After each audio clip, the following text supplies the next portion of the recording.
Le gymnase est un milieu scolaire composé d'étudiants âgés de 15 à 20 ans, tranche d'âge appelée le printemps de l'enfance, autrement dit l'adolescence. Cette période représente une phase de la vie durant laquelle chaque individu se prépare à devenir adulte et à se créer sa propre identité. Mais comment être soi-même et se différencier si de nos jours notre société nous en empêche ?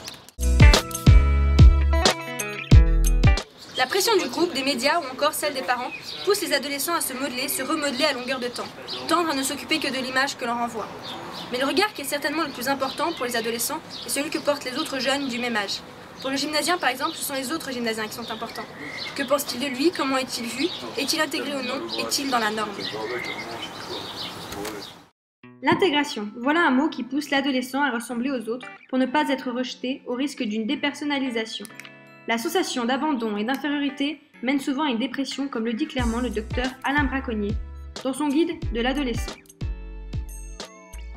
Avec tout ce que doit gérer ce futur adulte, un combat contre la norme est impossible. Il lui est plus facile d'y correspondre. Mais pour certains, cette recherche de correspondance dépasse parfois l'entendement, et des moyens extrêmes sont utilisés. On peut citer par exemple l'anorexie et la boulimie qui ne touchent pas que les filles, contrairement à ce que l'on pourrait croire. Ces réactions qui peuvent parfois choquer et être jugées comme de la folie ne sont qu'une manière comme une autre pour répondre à ces diktats instaurés dans le gymnase. Elles ne sont pas les seules maladies résultant des différents sentiments que l'adolescent peut éprouver face à cette loi d'intégration. Nous en consacrerons un épisode.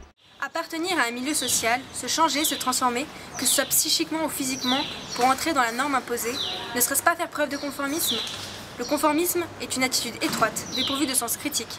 C'est le fait de faire comme les autres, d'être comme les autres, de ne pas se distinguer, suivre les tendances pour être mieux accepté. Qu'on le veuille ou non, c'est à l'adolescence que l'être humain est le plus fragile psychologiquement, mais c'est aussi à cette période qu'il se retrouve face à des questions existentielles et nécessaires à son futur. Au fil de notre enquête, nous tenterons de lever le voile sur le sujet suivant, l'intégration au gymnase.